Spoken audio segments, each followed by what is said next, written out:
Boa noite, galerinha maravilhosa. Estamos aqui reunidos para mais um Meeting RH, um lugar onde nós estamos iniciando, o nosso trabalho para poder munir os profissionais de recursos humanos de informação de altíssima qualidade, para que eles possam transformar as suas vidas, as suas carreiras e as suas organizações em lugares melhores para se trabalhar, que o RH possa ter uma visão estratégica, que o RH possa verdadeiramente ser o protagonista dessa transformação digital que todos nós estamos passando. Eu quero dar as boas-vindas a todos vocês que estão entrando aqui na live hoje com um tema muito massa, muito legal. Vamos falar a respeito de coaching e de liderança e o quanto essa metodologia ela pode fazer grande diferença aqui nas nossas empresas, nas nossas corporações. Eu tenho um palestrante, eu tenho um convidado hoje muito especial. Tive contato com ele iniciei o contato com ele através do Congr Digital. Infelizmente não foi possível a gente, devido à agenda extremamente atribulada dele, participar do Congr, mas ficou no meu radar e eu quis trazer para que vocês pudessem conhecer, porque ele tem muito conhecimento a respeito da área. É um palestrante altamente renomado no meio corporativo principalmente e vai poder oferecer grandes dicas para a gente nessa noite. Deixa eu convidá-lo para a gente iniciar nosso papo e realmente, de alguma forma, contribuir com o sucesso de todos nós. Olá! Olá, seja muito bem-vindo! Opa, tudo bem? Muito obrigado. Olha, parece que você gosta de ler, hein, homem? Eu gosto. Eu sou fascinado por leitura há mais de 20 anos. Com 16 anos de idade, eu li em torno de 6 livros por mês, até mais. Olha só. Eu sou fascinado. Sempre foi um hábito na sua vida, então. Sempre. Eu tenho hoje na minha biblioteca particular em torno de 1.600 livros, mais ou menos, mas alguns são enciclopédias, onde eu pego a coleção inteira, por exemplo, de alguns autores que eu... Por exemplo, tem livros que eu leio e que não são da minha área e que me inspiram até hoje. Por exemplo, Paulo Coelho é um autor que lá no início da minha busca pessoal eu busquei e ele continua me inspirando. Então, eu tenho todos os livros dele. Mesmo que eu não goste de algum livro, eu tenho na minha coleção. Mas eu tenho muitos autores que me inspiraram na época da programação neurolinguística. Eu tenho muitos livros na área de física quântica.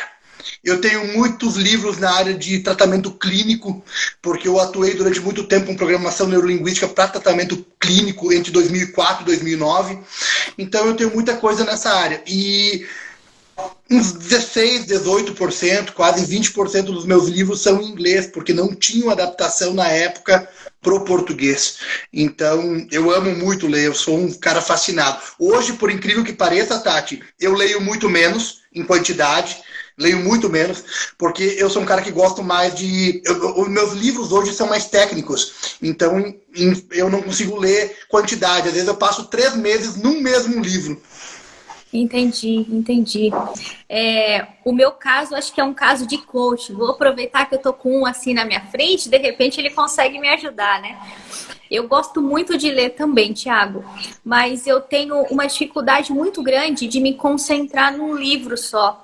Eu preciso começar a ler pelo menos uns 3 livros de uma vez e eu intercalo entre eles. Eu tenho uma dificuldade muito grande de me concentrar num livro só e aí acabo usando essa estratégia sempre com mais de um livro, Então, quando eu compro, eu nunca compro um livro, eu sempre compro 3 ou mais, porque por mais que a leitura esteja atraindo, eu precise daquele conteúdo, eu não consigo manter a conexão, o mindset conectado no livro por muito tempo. Os meus livros eles ficaram muito técnicos. Então, eu às vezes tenho 3 livros ou 4 livros que falam a mesma coisa, em momentos diferentes eu abro. Mas eu sou uma pessoa que eu leio 40 páginas numa noite, 45 páginas numa noite, então eu tendo a, em 3 meses, ler um livro de 300 páginas umas 3 vezes, ou 4 vezes.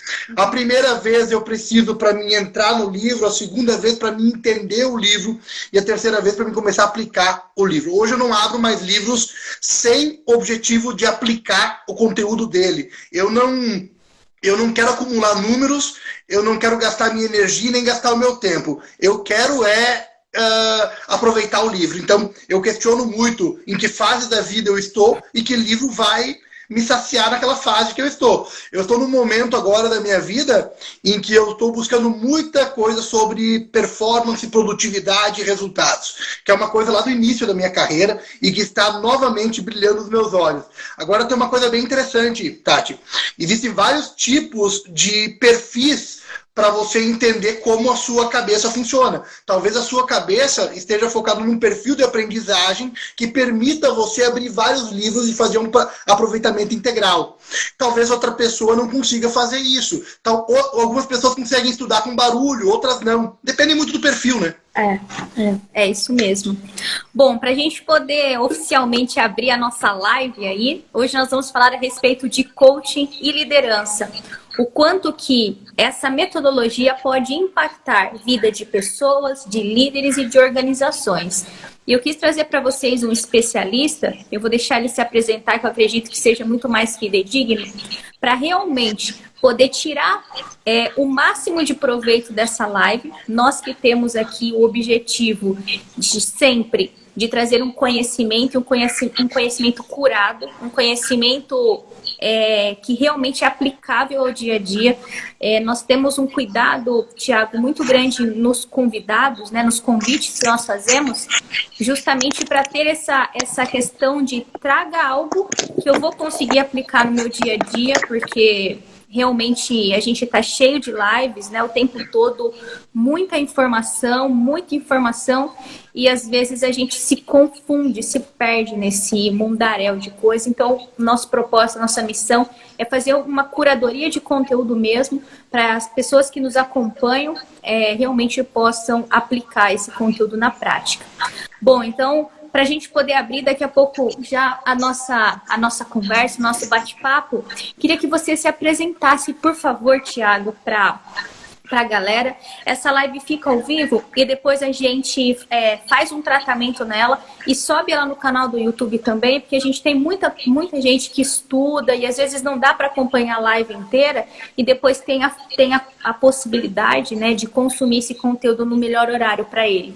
Então, queria que você se apresentasse aí pro pessoal. Bom, o meu nome é Thiago Tombini, eu sou brasileiro, pai de 2 filhos, marido, aventureiro, explorador, esportista radical. Eu sou apaixonado por paraquedismo, eu voo de parapente, estou me formando agora profissionalmente. E eu venho de uma família muito bem sucedida, uma família que eu nunca passei dificuldade nenhuma com a minha família. Eu sou, na verdade, a ovelha negra da minha família. Em 1994, eu fiz uma viagem para a Bolívia através do grupo de escoteiros. Eu fui lobinho, fui escoteiro, fui sênior, fui pioneiro. E eu me apaixonei pela vida mundana, me apaixonei por mochilão. Eu comecei a liderar equipes muito jovem, quando eu tinha 15 ou 16 anos de idade. Meu pai e minha mãe sempre foram sempre me cobraram bastante. Então, com 14, 15 anos de idade, eu já cuidava do grupo do meu pai. Então, o grupo do meu pai tinha supermercados, tinha transportadora, tinha armazéns de cereais e silos e tinha granja. E eu migrava por esses lugares. Teve uma época que eu estava no mercado com 16 anos de idade e dava furo nos caixas, eram 4 caixas. E eu ficava tentando achar o furo. Quando eu não achava o furo, meu pai e minha mãe simplesmente deduziam de mim. Só que eu não tinha trabalhado lá. Eram as meninas que tinham trabalhado lá. E eu chegava, às vezes, no final do mês sem nada para receber, sem ter culpa. Então eu tive que começar a cuidar, eu tive que começar a liderar, eu tive que começar a gerenciar, eu tive que começar a administrar muito cedo. Eu sempre fui muito cobrado. Essa busca por performance, produtividade e resultados veio de uma cobrança estratégica dos meus pais. A minha família era a família mais bem-sucedida na cidade onde eu morava. Eu venho de uma cidade de menos de 16 mil habitantes. Era a família mais conhecida. Eu nunca tive videogame, eu nunca tive uma bicicleta. Eu nunca tive nada disso. Se eu quisesse ganhar um passaporte para ir num baile no final de semana, lá na minha cidade se chamava baile, eu tinha que trabalhar. Eu tinha que ir lá na granja, eu tinha que cuidar dos porcos, eu tinha que cortar grama, eu tinha que carregar cimento, descarregar piso, eu tinha que arrumar o estoque do mercado. Então eu aprendi dessa forma. Isso começou a me criar uma paixão internamente, acendeu algo dentro de mim. Quando eu conheci a programação neurolinguística em 1998 com o Dr. Laír Ribeiro, eu me recordo que aquilo acendeu um mundo na minha cabeça. Em 2000 eu comecei a buscar as minhas formações. Em 2000 eu viajei para São Paulo, eu comecei a fazer minhas formações no IPHC, Instituto de Performance Humana Contínua, hoje SBC Coaching, com Vilela da Mata e Flora Vitória. Isso me levou até uma ponte nos Estados Unidos, onde eu passei quase 4 anos. Depois eu fui para a Espanha para me formar em hipnose. Eu voltei para o Brasil, eu conheci o Fábio Puentes, eu tive a oportunidade de me formar no instituto dele. Eu fiz durante quase 6 meses apresentações no Gugu, na época que ele saiu da CBT e foi para a Record, num programa onde é que eu trabalhava com a mente das pessoas, curava de traumas, fobias e tudo mais. E aquilo começou a me acender uma vontade muito grande de cuidar das pessoas. Eu me inteirei nisso literalmente sem nenhum real, porque quando eu saí da empresa dos meus pais, Tati, eles não permitiram que eu levasse mais que R$800. Eu fiz um acerto de R$800. Então, eu não tinha como me manter literalmente se eu não continuasse trabalhando. Eu trabalhava durante o dia para pagar meus estudos de noite no final de semana. Eu montei a minha empresa com R$800, me tornei um dos coaches mais bem-sucedidos do Brasil, porque eu não tenho instituto, eu sou um coach que eu não vendo a minha metodologia de coach, eu aplico ela diretamente com as pessoas, eu não tenho interesse em vender minha metodologia de coach como o Paulo Vieira faz, como outras pessoas fazem, eu não tenho interesse. Comecei realizando uma autotransformação. E o que me levou a isso é que todo o dinheiro que eu ganhava, eu fazia mochilão pelo mundo. Todo o dinheiro que eu ganhava, eu fazia mochilão pelo mundo. Eu viajei em quase 60 países de mochilão. E uma das maiores vitórias que eu tive foi que eu sempre me apeguei a experiências e pouco a dinheiro. Hoje a gente tem uma vida bem amanhã cedo eu trabalho, amanhã de tarde eu vou voar de parapente. Hoje a minha vida continua sendo assim, eu tenho 2 filhos, a gente vive uma vida louca, cada dia num lugar, a gente não tem endereço fixo, e eu procuro vender isso para os meus filhos também. A ideia de que eles podem criar a liberdade deles geográfica, a liberdade financeira, a liberdade de tempo, a liberdade emocional. Eu acho que tudo isso reforçou uma filosofia dentro de mim. Para mim, viver o ofício de coach hoje é muito fácil, porque ele é a minha filosofia. É como eu me comporto. Eu não consigo vender algo que eu não pratico na minha vida. Perfeito. E, Thiago, dentro dessa sua história, que às vezes, que na verdade é contrária a grande parte da maioria das histórias, né? Porque a maioria das histórias, você nasce numa família sem condição, que não conseguiu te dar, né? E você vai buscando, e você fez o processo inverso, né? Você tinha uma família que tinha condição, mas talvez o estilo de vida, as escolhas tinham que ser diferentes, e você deixou tudo isso para trás para começar a sua trajetória da forma com que você, né, acredita. Eu acho que isso é muito bacana, da gente poder passar para as pessoas que é possível, né, a gente escrever as nossas histórias, independente de onde a gente tenha nascido, né, Thiago? Aconteceu uma coisa muito interessante, porque eu cuidei de mais de 500 fornecedores enquanto eu estava na empresa dos meus pais. Eu cuidava. E eu era tratado por senhor com 16 anos de idade. As pessoas diziam, o senhor quer comprar? O senhor... E eu pensei, eu comecei a treinar como palestrante e treinador empresas concorrentes das empresas dos meus pais. Então os caras vinham me buscar e meu pai dizia, vai, tudo bem, não tem problema. É um piá, né, cara? O que ele vai fazer? E as pessoas começaram a gostar disso. E na época que eu pedi as contas da empresa dos meus pais, meu pai e minha mãe tinham certeza que eu iria voltar. Mas na época que eu pedi as contas, eu pensei, eu vou pedir arrego nessas empresas que eu cuidei durante tanto tempo. O resultado foi que eu não recebi nenhum sim. Nenhum. Eu fui negado. Inclusive, a maioria das empresas não deixou mais eu nem passar na porta, porque eu não tinha mais o sobrenome Tombini, que era que atendia eles. Então aquilo me doeu muito. Aquilo fez eu entrei numa época assim, eu comecei a remoer tudo aquilo e pensei, cara, o que tem de errado? Não pode. Não pode. Isso não pode acontecer. Só que isso também me fez pensar de uma forma totalmente diferente, do tipo que o mundo não se restringia àquilo. Então, eu não demorei muito tempo para perceber que aquilo fazia parte do jogo. E muitas empresas foram me contratar 10 anos atrás. Então, se elas me contratassem quando eu saí do mercado, quando eu saí do grupo, eles pagariam por uma palestra R$500. E aí eles estavam pagando 20 mil por uma palestra 10 anos depois. Então eu acho que o mundo ele dá voltas e é muito difícil você extrair algo de alguém se você não se dá valor. Eu acho que o meu valor foi entender que eu precisava um tempo para mim, eu precisava estudar, eu precisava pesquisar, eu precisava modelar, eu precisava me tornar alguém, eu precisava criar uma empresa de sucesso antes de vender um negócio de sucesso. E foi o que eu fiz. Eu fiz esse caminho. E foi o caminho mais difícil, porque eu chegava no final do ano e minha mãe e meu pai diziam, eu troquei de carro, eu comprei um apartamento no litoral, eu fiz uma viagem para a Europa. E eu dizia, eu li 100 livros. Eu não tinha mais nada para dizer. Eu fiz 10 cursos. Eu viajei 3 países afogado. Mas a questão é que aquilo estava preparando um solo fértil para quando eu jogasse a minha semente, eu pudesse colher. Eu sempre digo que o meu resultado rápido demorou 10 anos para vir. Perfeito. E é interessante a gente falar sobre isso, principalmente nós que somos coaches, porque às vezes, Thiago, as pessoas elas querem transformar as suas vidas, mudar as suas jornadas de hoje para amanhã.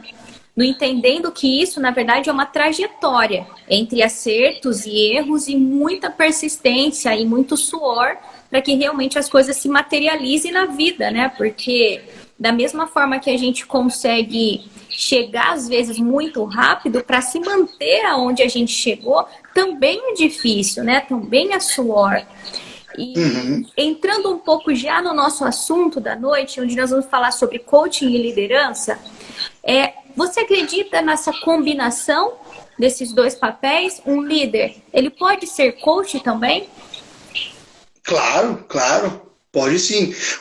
Eu vou te falar sobre o que eu não acredito. Eu não acredito que uma habilidade não possa ser treinada.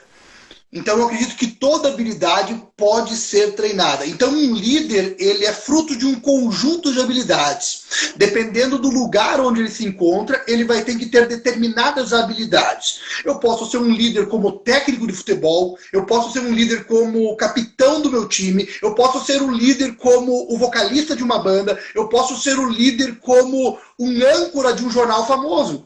Eu posso ser um líder como um gerente de uma empresa. Então, se eu estou disposto a treinar as minhas habilidades para extrair o máximo do meu time, eu posso, como coach, fazer isso. Porque por trás do coach, ou por trás do gerente, ou por trás do músico, ou por trás do âncora, existe a mesma coisa, um ser humano. Então, sim, eu acredito nessa integração. Eu acredito também, Tati, que ela não pode ser forçada. Por que ela não pode ser forçada? Vamos falar um pouquinho rapidamente sobre o que está acontecendo a nível internacional, mas vamos falar mais sobre o Brasil. Existe uma fábrica de coaches. Então, a pessoa acredita que coach é o cara que pode fazer o seu tempo, ganhar 5 mil certo em um processo de coaching, e ele diz, pô, ganhar 5 mil num processo de coaching, eu ganhava 5 mil num mês. Então quer dizer que se eu pegar um processo de coaching, eu vou trabalhar 4, 5 dias no mês, eu ganhar 5 mil. Ela não percebe o peso que tem nas costas, entendeu? E aí o que acontece com essa pessoa? Ela se forma num determinado instituto, ela sai com 10 ferramentas de lá e ela sai programada para 10 sessões. Qualquer coisa que acontecer ali de errado no sistema, ela vai tratar 10 pessoas da mesma forma, ela não vai saber como dar ajuda. Então eu não acredito que qualquer pessoa possa ser coach. Eu não acredito nisso. Como não é qualquer pessoa que possa jogar futebol profissionalmente, como não é qualquer pessoa que possa ser um empreendedor. Essa coisa de que qualquer um pode ser coach, isso é uma mentira. Então as pessoas vêm hoje através do Google AdWords, do Facebook AdWords, do Instagram, falar o seguinte: olha, não importa se você não tem um negócio na cabeça, não importa se você não tem uma profissão, você pode ser o que você quiser. Não é bem assim.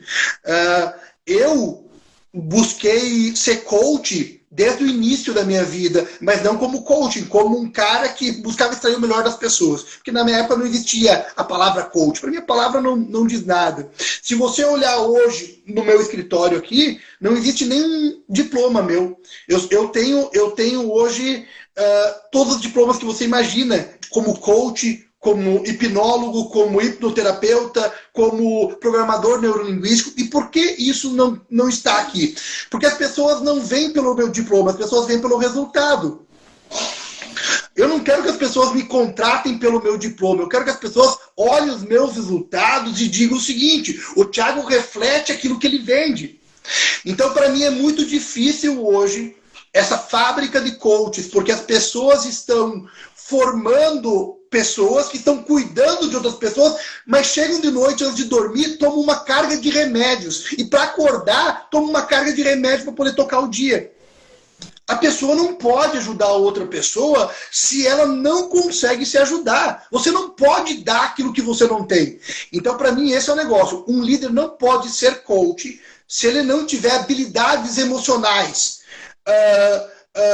físicas, habilidades técnicas, habilidades táticas que possibilitem a ele ser coach. Não tem como. A diferença entre um líder e o coach lá dentro é que o coach ele vai interagir como uma pessoa que vai indagar, interrogar, questionar, impulsionar a pessoa. Enquanto um líder vai ter uma postura muito mais ligada às regras, às normas dos processos da organização. Entendeu? Essa é a diferença. Para mim, nem todo mundo pode ser gerente e nem todo mundo pode ser coach. E as pessoas deveriam... É como quando você pega um livro e diz: o que você está lendo, amiga? Eu estou lendo um livro de espiritualidade. Faz quanto tempo que você gosta do tema? Não, eu não gosto. É um passatempo. E esse é o problema. Coach vira um passatempo para as pessoas. Do tipo, se não der certo, eu já ferrei com a vida de 100 pessoas, aí eu faço outra coisa. Não é assim. Eu gosto muito de pensar, de acordo com a minha verdade, que as pessoas elas conseguem desenvolver habilidades e que essas habilidades não são desenvolvidas do dia para a noite. Então, quando a gente faz uma formação de coaching, por exemplo, a gente aprende lá algumas centenas, dezenas de ferramentas. Essas são ferramentas que não necessariamente vão transformar alguém se não estiverem totalmente contextualizadas e se você saber exatamente onde e como aplicar essas ferramentas. Então, embora eu tenha feito algumas formações de coaching em alguns institutos para poder conhecer mais metodologias e compreender esse cenário há 10 anos atrás, hoje eu julgo que as minhas sessões de coaching são bem-sucedidas por causa da minha bagagem de vida aliada ao meu conhecimento de coaching. E não é a ferramenta de coaching que provoca a transformação. Então, quando você diz essa questão de nem todo mundo nasceu para fazer todas as coisas, é porque às vezes a pessoa não se dá ao mérito de buscar esse conhecimento e aprofundar e entender que não é um certificado que te faz uma coisa ou outra, né? A gente está vendo isso hoje, essa crise principalmente do ensino superior, né? O jovem não quer mais fazer faculdade. Antigamente a gente morria para fazer uma faculdade, porque a faculdade, entre aspas, era o que garantiria o nosso futuro. E hoje a gente vê que existe uma fábrica de certificados de graduação, onde a pessoa sai exatamente como ela entrou, né? Sem habilidade prática do dia a dia nenhuma. E o jovem, ele vem questionando isso. Será que eu preciso mesmo desse diploma? Será que eu preciso dessa certificação? E acho que o coaching, ele vem meio que nessa linha também, né, Tiago? Às vezes, a fábrica de certificados de coaching não habilita a pessoa necessariamente a poder intervir na vida de alguém, principalmente quando ela não sabe ou não tem mais ferramentas, como você disse. Tati, eu tenho formação de coach, mas eu também sou hipnólogo, eu também sou programador neurolinguístico. Tenho certeza que você tem dezenas de outros cursos que, juntando, você usa numa sessão de coaching, que não é só ferramenta de coaching. Então, eu acho que tem que ter realmente esse cuidado para intervir na vida de alguém. E se você quiser realmente fazer isso, que você compreenda e tenha muita responsabilidade, porque existe aí uma possibilidade grande, como você disse, né? De, por falta de conhecimento, você realmente acabar atrapalhando a vida de alguém, né? Atrapalhando a história daquela pessoa por ignorância sua e às vezes petulância, né? Às vezes falta de humildade, de falar assim, eu sou o cara que sabe tudo, né? E não é assim, né? O coach, na verdade, é o cara que sabe nada, né? Porque a gente entra sem nenhuma informação, a gente não sabe que a pessoa precisa e constrói essa jornada junto com ela, né? A gente não ensina ninguém a nada, né, Thiago? Eu tenho um diploma de administração, no qual eu estudei durante 5 anos para conseguir o meu diploma. Como qualquer faculdade de administração, mas o meu maior prêmio da faculdade de administração é o networking que eu construí, porque eu não aprendi nada de novo lá, entendeu? A faculdade hoje brasileira, a universidade brasileira, a escola brasileira, quando nós falamos de ensino médio, ela não foi criada para pegar pessoas que estão num desempenho melhor e colocar elas de lado e dar uma assistência melhor. Ela trata todo mundo da mesma forma e quando tem alguém se sobrepondo, ela dá um jeito de puxar para baixo. Eu não estou falando isso de mim, estou falando isso de qualquer pessoa que tem um desempenho acima da média. Então isso quer dizer que as pessoas hoje repelem as faculdades, e se as faculdades e universidades a nível de Brasil e a nível de mundo não mudarem a forma como elas estão passando o conteúdo, com toda certeza elas vão quebrar. Eu conheço muitas faculdades que faturavam milhões há 5 anos atrás e que hoje estão beirando a falência. Por que isso? Porque elas não mudaram a forma de entregar valor. Tá? A forma de entregar valor precisa mudar e aí você vai ter uma maior consciência das pessoas sendo atraídas para isso. E quando eu falo de coach e de líder, muitas vezes você pode ter algumas habilidades importantes para ser coach e para ser líder. O grande problema é que você pode ser um coach, um líder de baixíssima performance, um coach, um líder de média performance, medíocre, um coach, um líder de alta performance. Isso acontece no futebol, acontece na música e acontece no teatro. Você vai pegar hoje um time de várzea, o cara tem habilidades que vão permitir a ele tocar na bola. Mas ele nunca vai ser bem sucedido. Aí você tem um time de uma cidade que está indo para a Série C, para a Série B, permite a você ter um contato um pouquinho melhor com a bola. Você já brinca com a bola. E aí, no último ponto, na alta performance, você já consegue fazer milagre com a bola. É como você pegar, muitas vezes, uma pessoa que está aprendendo a andar e exigir que ela corra que nem o Usain Bolt. Essa jornada que você diz de construção, ela pode ser conseguida em algumas habilidades. O problema é que para você ser um coach incrível, esse é um conjunto de habilidades. Para você ser um líder incrível, esse é um conjunto de habilidades. O Tony Robbins não tem nenhuma faculdade. A faculdade dele é a vida. E aí, eu duvido. A pessoa tem que ser muito idiota para dizer o seguinte: viu, Tony, me mostra suas credenciais. Porra!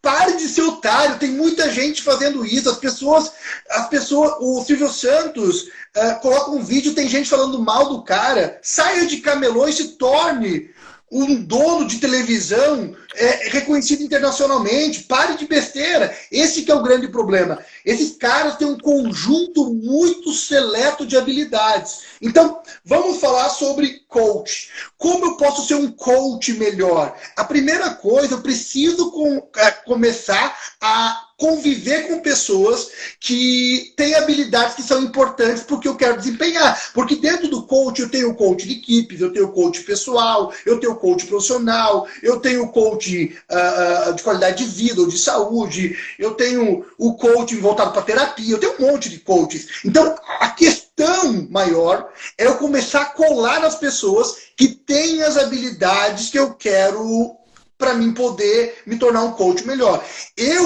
As minhas maiores buscas quando eu comecei o meu trabalho como coach era entender como modelar. Eu precisava entender como modelar. Então eu criei um projeto, uma época, isso foi em 2005, 2006, que foi a minha formação em trainer em programação neurolinguística, quase 500 páginas, onde eu modelei o Fábio Puentes.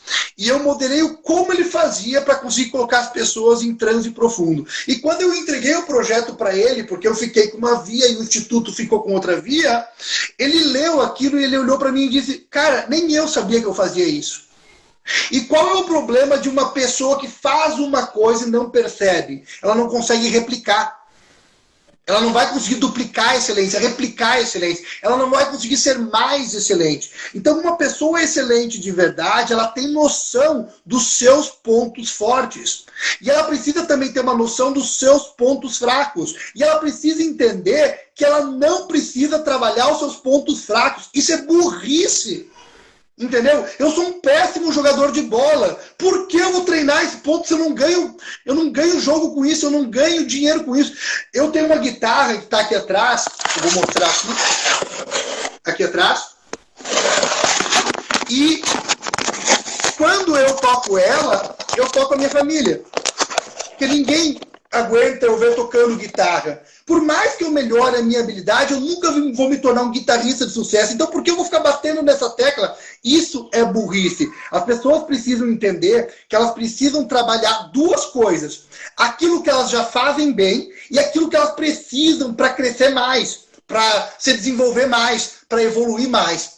Então, como líder, a questão, ou como coach, a questão sempre é o seguinte: o que eu preciso fazer hoje para conseguir extrair o melhor de mim? O que eu preciso fazer hoje para conseguir extrair o melhor de outras pessoas?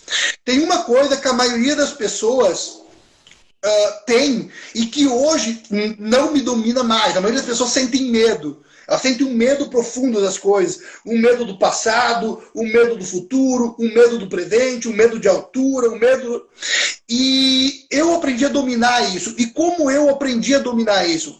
Eu comecei a parar de esconder as minhas limitações debaixo do tapete e comecei a expor elas. Quando eu exponho elas ao senso, ao ridículo, aquilo se torna tão ridículo que eu tendo a vencer. Eu tendo a vencer. Quando eu me comunico e digo o seguinte, cara, eu tenho medo de altura, a pessoa diz, não pode ter medo de altura, cara, por que você tem medo de altura? Eu começo a atrair mais pessoas daqui a pouco que podem me ajudar a vencer aquele medo de altura. Então, um mentor, um coach, um líder não pode ter vergonha de se expor. Claro que para as pessoas certas, porque é a forma de crescer. Quando você está num grupo diferenciado, eles não estão puxando o seu tapete, eles estão segurando a sua escada. E nesse grupo diferenciado, pessoas têm capacidades, habilidades e atitudes diferentes. Então quer dizer o seguinte, a Tati é boa em ouvir, eu sou bom em comandar, a outra pessoa é boa em servir, a outra pessoa é boa em agradar. E quando você aprende outras habilidades com seres humanos que já fazem aquilo de forma excepcional, a sua vida começa a ganhar um norte. A questão é que muitas vezes você está num ambiente que, se você começar a fazer isso, pelo ambiente não ser preparado para isso, você vai sofrer bastante. E se você não tem inteligência emocional para lidar com essa carga, o bicho pega. Entendeu? Essa questão de você buscar desenvolver as suas habilidades e saber exatamente onde você quer chegar, eu acho que é de extrema importância para você poder conquistar os seus objetivos. E quando a gente fala do líder e do coach, nós estamos falando de profissionais que geralmente têm objetivos muito parecidos. O coach, ele tem o objetivo de que o coach dele consiga ir além, consiga vencer seus medos, consiga ressignificar a sua história, consiga atingir as suas metas. E o líder também trabalha para que a sua equipe possa ir além, perder os medos e conseguir atingir resultados extraordinários. Quais são as características que um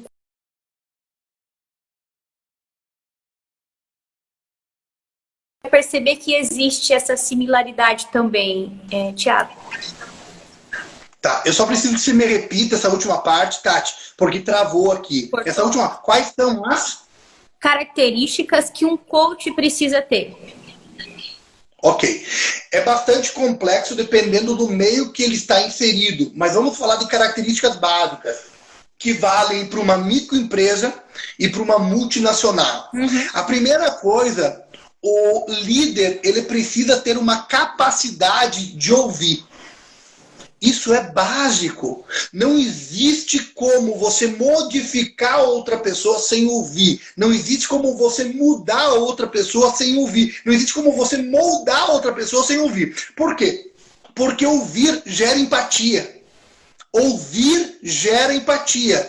É tão estranho porque você está conversando com um desconhecido e de repente você diz, pode falar. E a pessoa diz, o quê? Tipo, a maioria das pessoas só querem falar. Então, quando eu abro um canal para ouvir, isso muda tudo. Um líder, um coach, precisa ouvir. E hoje nós temos dentro das organizações o líder coach, né? Que ele executa ambos os papéis, tá? A segunda coisa que ele precisa entender se o propósito dele está alinhado com o propósito da organização. A maioria dos líderes coaches não vão para frente porque o seu propósito não é igual ao da organização. Ele está realizando um trabalho que não se identifica com o trabalho dele, que não é o trabalho que ele faria se ele não tivesse empregado naquela empresa. É muito importante. Eu sou um cara de missão, então se eu for contratado por uma empresa que ela foge da minha missão, eu pulo fora do contrato, não importa quanto me pague. Então, para mim, é muito importante entender isso. Vai ficar muito mais fácil eu coordenar a mensagem, eu passar a imagem, eu tramitar a mensagem se eu concordo com o que a empresa prega. Filosofia, missão, visão, valores, ok?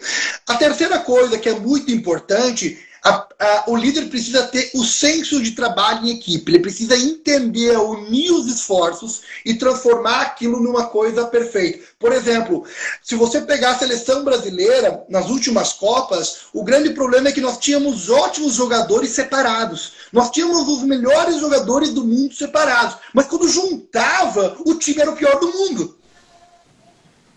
O que precisava era um líder que soubesse reunir aqueles talentos, extrair o melhor de cada talento, manipular ou polir esse ego, extrair o melhor dos jogadores. Então não adianta você ter os melhores jogadores se você tem um líder fracassado. Então a culpa de você perder uma Copa é dos jogadores? Não. Não é dos jogadores. É do líder. Ou no caso da seleção brasileira, dos líderes. Porque você teve quantos treinos, quantos amistosos e quantos jogos para fazer modificações? E não fez. Sempre sobra para o líder. Esse é o terceiro ponto. O quarto ponto, e não menos, é saber cobrar resultados. Eu acho que essa é uma das maiores habilidades. E saber cobrar resultados de uma forma que as pessoas se sintam motivadas, mesmo levando um puxão de orelha.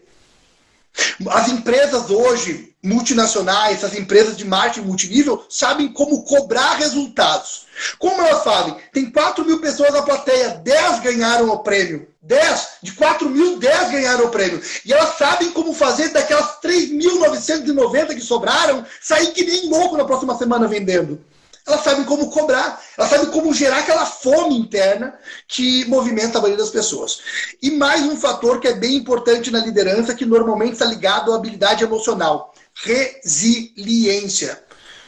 Se você pegar os líderes, geralmente são caras muito afetados por doenças emocionais. São caras que vivem ansiosos, vivem em crise, vivem depressivos, vivem remoendo problemas. Por que isso? Porque eles não têm habilidades emocionais para lidar com toda a resposta do ofício deles. Se nós unir isso, eu acho que é o básico para você tocar uma liderança de uma forma bastante efetiva. Veja bem, nem uma empresa vale a tua saúde. No momento em que uma empresa está afetando a tua saúde, é o momento de você pedir se é a empresa certa ou se você tem habilidades certas para tocar a empresa. Você entende isso? Ó, o Davi acabou de entrar, ó. O Davi Fadel, meu amigo aqui. Então, o mais importante é isso, Tati. Quando você tem algo atrapalhando você, você precisa se questionar. Isso pode acontecer com um líder que é top do ramo dele, porque já aconteceu com líderes que ganham 1 milhão por mês. Como pode acontecer com um líder no início da carreira? Habilidades emocionais são as habilidades mais requeridas no mercado. Mais do que as técnicas que você aprende num curso, que você aprende numa faculdade, que você aprende numa universidade. Tem perguntas, eu acho, aí. Aqui a Michelle está perguntando como melhorar as habilidades emocionais. Você pode focar em 4 áreas que vão te ajudar a expandir a tua habilidade emocional. A primeira área é autoconhecimento.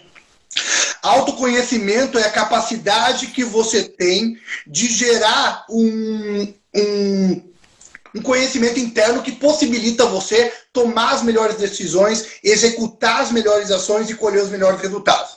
A segunda área é inteligência emocional.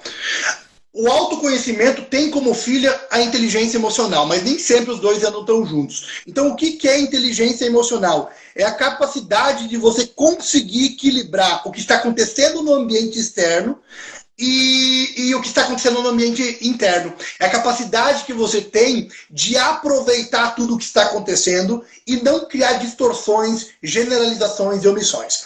A terceira habilidade, a terceira coisa que é bem importante é maestria pessoal. O que é maestria pessoal? A maestria pessoal geralmente está ligada a um conjunto de habilidades que te possibilita ser o melhor dentro daquilo que você está fazendo. Por exemplo, imagine o seguinte, imagine que você conhece muitos vendedores, mas você conhece poucos vendedores que saltam de paraquedas. Aí você vai dizer o seguinte, mas não tem nada a ver vendas com saltar de paraquedas.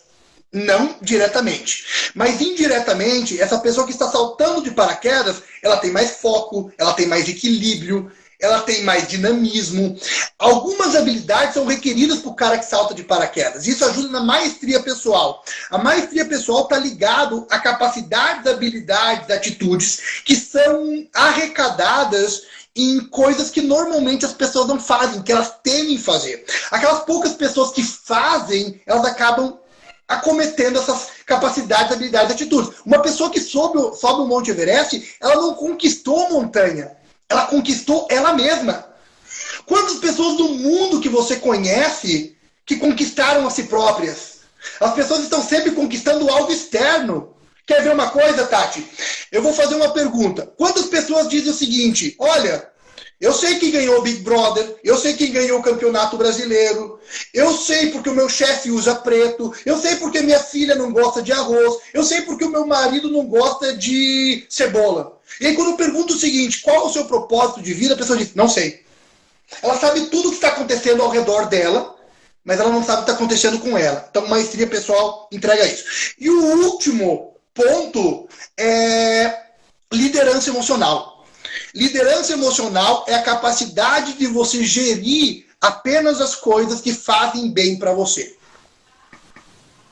Isso é uma habilidade. Eu frequento uma turma de pessoas que voam de parapente. Tem gente que fuma e tem gente que bebe. Eu não fumo e nem bebo, mas eu consigo selecionar isso e trazer daquele momento apenas o que me resta, o que me interessa. Eles falam de mulheres. Eu sou casado, aquilo não me interessa. Entra por um ouvido e sai pelo outro. E se tem algo que interessa aquela comunicação, eu subo. E a liderança emocional faz com que você consiga estar no ambiente e se abrir para aquilo que interessa e se fechar para aquilo que não interessa. Esses 4 pontos. Perfeito. Para poder complementar para a Michelle, eu gosto bastante de trabalhar a questão de para você que não tem ainda habilidade emocional, de você conseguir controlar, né, de você conseguir gerir as suas emoções, eu acho que um grande exercício para quem começa é reconhecer a emoção. Reconhecer a emoção e tentar compreender de onde ela nasceu, por que ela nasceu. Sempre que você tiver uma emoção negativa, você vai perceber que é uma necessidade não atendida. Você tinha uma expectativa, aquela expectativa foi frustrada, pum, vai vir uma emoção negativa, porque a gente está preparado para não sentir dor, a gente está preparado para não sentir frustração, para a gente se proteger. Então, sempre que uma emoção negativa, medo, raiva, tristeza, aparecer, identifica qual a fonte daquela emoção. Primeiro, aprende a reconhecer. Depois do aprender a reconhecer, como eu consigo canalizar essa mesma emoção de uma forma que eu não me atrapalhe e que eu não atrapalhe a outra pessoa. Então, quando a gente fala assim, inteligência emocional, não é a habilidade de não ter emoções, não, você vira um robô, você não vai ter empatia com ninguém, você não vai ter sintonia, você vai virar uma pessoa que ninguém quer estar do seu lado. Então, a gente gosta de estar no lado de pessoas que sentem emoções, que têm empatia, que têm conexão. Então, é importante para a nossa vida isso. Mas, então, inteligência emocional não é não sentir a emoção, Mi, mas é você conseguir reconhecer e colocar aquela emoção para fora de uma forma em que você não se prejudique e você não prejudique outras pessoas. Existem várias formas da gente colocar medo para fora, raiva para fora, tristeza para fora, que não te atrapalha e também não atrapalha a vida das outras pessoas. Quando você consegue manobrar esses 2 primeiros passos, você já vai conseguir perceber uma consciência grande quando as coisas estiverem acontecendo com você. Então, vou dar um exemplo bem fácil que acontece comigo. Eu sou uma pessoa, a gente vai aprendendo com a vida, com autoconhecimento, que existem algumas emoções que elas são básicas e elas são mais afloradas na gente no nosso dia a dia. Naturalmente, por algum motivo, elas foram instaladas e você reproduz aquilo com mais frequência do que as outras emoções. Então, eu vou falar da minha. A minha é a raiva. Então, o que me tira da minha zona de expectativa, então, o que não atende a minha expectativa, ao invés de eu ficar triste ou de eu ficar com medo, eu sinto raiva. Então, eu já sei que a raiva, que é a coisa da luta, né? A gente pode ter a luta ou a fuga. Quase sempre eu vou escolher a luta. Então, eu sei que quando a minha expectativa não é atendida, pum, a raiva vai vir. Aí, eu conscientemente falo, opa, mas espera aí.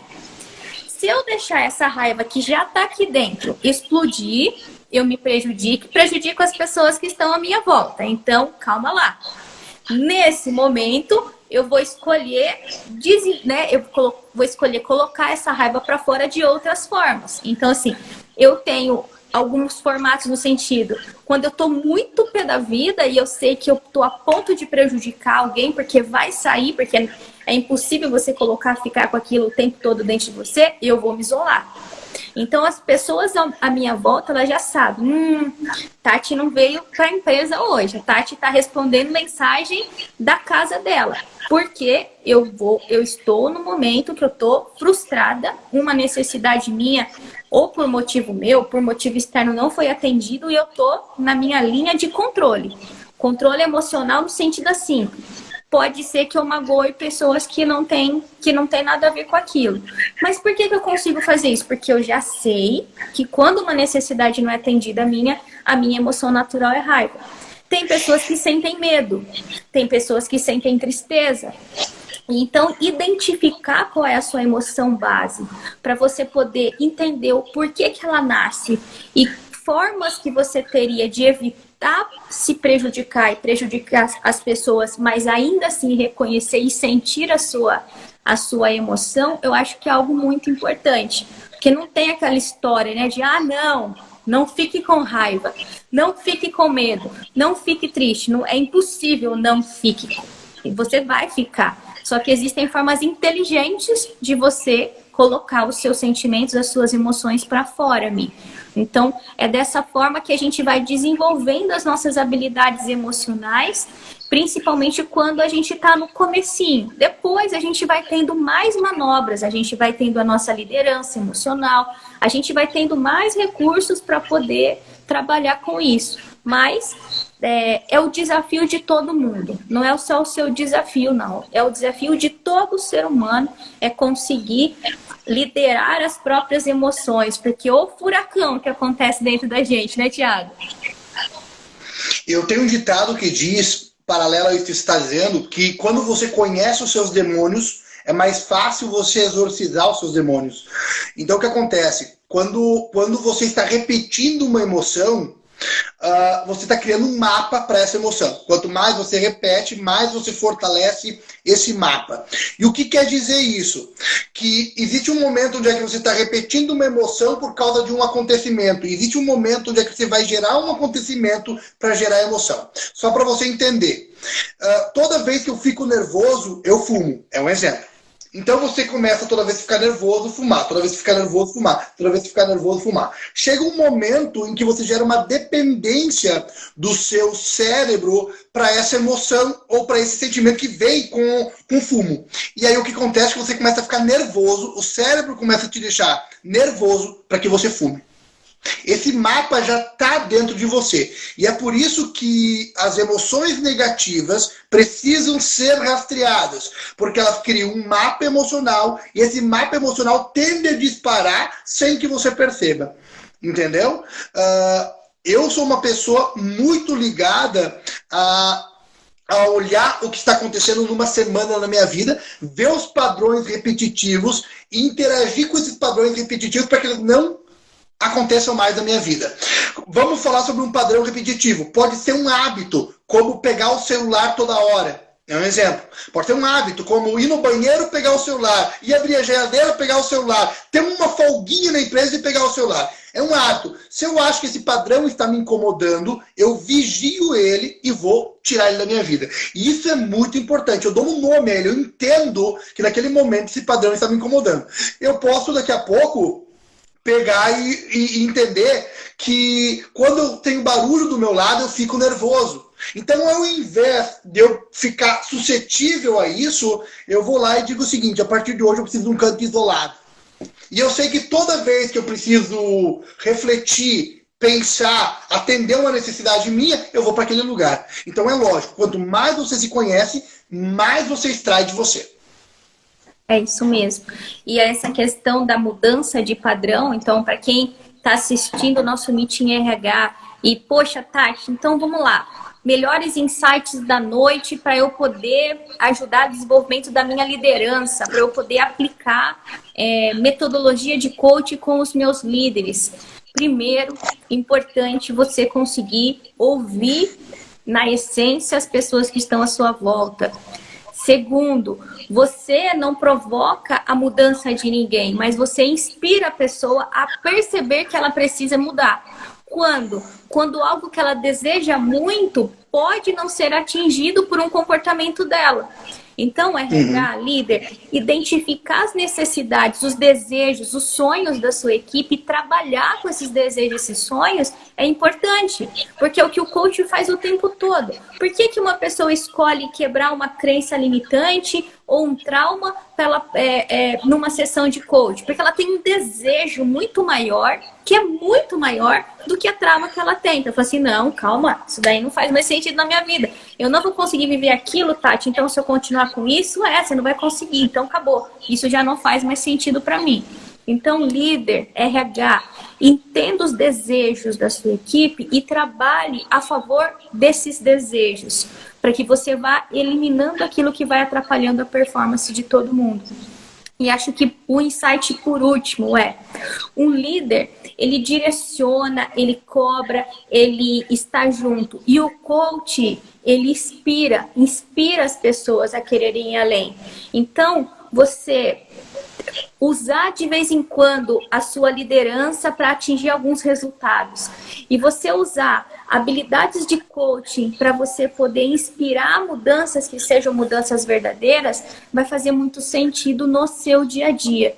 Então, alguns insights que eu pude perceber aí da nossa conversa da noite. Tiago, quais seriam os insights, as dicas finais para o RH, para aquele líder que quer colocar essa filosofia de coaching dentro da empresa, dentro da rotina dele? Existem duas formas de você aplicar isso com sucesso. Você pode ter uma pessoa da sua equipe, um líder da sua equipe, e você pode colocar ele num programa de coaching voltado para ele se tornar um coach dentro de várias áreas. Eu acho que é interessante ele passar pelo coaching pessoal, para ele trabalhar a parte de conquistas, feitos e realizações pessoais. Um líder que não é bem sucedido, ele não vai conseguir vender a liderança dele, né? É uma coisa meio estranha. É importante ele passar pelo coaching de equipes, é importante ele passar pelo coaching emocional, é importante ele trabalhar com as habilidades que são importantes para a empresa e para ele. A empresa não pode chegar e dizer o seguinte: olha, essas habilidades são importantes para a empresa, sem saber o que é importante para ele, né? A empatia é necessária para que essa troca traga bons resultados. E a segunda parte é você contratar uma empresa de fora, ou um profissional de fora, para fazer frente à empresa dentro das necessidades da empresa. Então, muitas vezes, você não precisa ter um coach dentro da sua empresa. Você não precisa ter um coach no seu time. Você pode ter pessoas de fora realizando análises que para você é importante, questionários que para você é importante, testes que para você é importante através de estratégias, ferramentas e técnicas que vão trazer os resultados que você quer. Eu acho que na questão de micro, pequenas e médias empresas, é muito difícil você ceder uma formação e permitir que um profissional traga essa visão para dentro da empresa. Vou te dizer isso porque eu já atendi mais de 1.400 empresas com consultoria e mentoria, e eu vou te dizer que essas empresas não querem um profissional lá dentro. Eles não enxergam isso bem. Na questão de multinacionais, muitas empresas estão fazendo isso, né? Elas estão fornecendo um curso de coaching para uma pessoa, para que ela atenda áreas específicas da empresa, mas colocando uma condição: você vai ficar comigo 5 anos depois da sua formação, para que ela possa extrair pelo menos o máximo da pessoa durante um período. Então depende muito da visão da empresa. O que eu acho mais importante é a empresa entender o seguinte: apostar no ser humano e sempre será o melhor negócio. Perfeito. Apostar no ser humano e sempre será o melhor negócio. O modo como você vai fazer isso, que seja através de uma consultoria, que seja através de um coach, que seja através de um mentor, não importa. O que importa é que a sua empresa tenha muito claro. Já vou dizer, Tati, antes de fechar aqui, 90% das empresas, quando contratam um profissional de coaching, não tem certo o que querem. E aí o profissional muitas vezes não está habilitado a entender em 360 graus o que a empresa quer. E aí esse cara não termina o trabalho, ele é deixado de lado e a empresa diz: coaching não funciona. A questão é: tenha clareza antes de chamar um profissional, porque esse cara não é mãe de Ná. Esse cara ele não vai adivinhar as coisas, ele não pega as coisas por pensamento. Antes de contratar um profissional, seja claro, você não vai no médico e diz: eu estou com dor. Aonde? Não sei, procura. Você diz onde é que você está com dor. Então você não pode contratar um coach e não dizer qual é a sua dor. Ou mentir a dor, né? Ou mentir o lugar Ou mentir a dor. Senão você vai ser operado no lugar errado, que não vai curar a sua doença, né? Você só vai ficar exatamente debilitado. É isso mesmo. Tiago, a gente está em contagem regressiva aqui para finalizar os nossos 60 minutos de live, então quero aproveitar para poder agradecer a sua gentileza de estar participando com a gente aqui dessa live. Espero realmente que toda a nossa audiência tenha gostado, que a gente tenha conseguido deixar uma mensagem positiva, reflexiva, para que realmente vocês possam aplicar, possam buscar mais informações.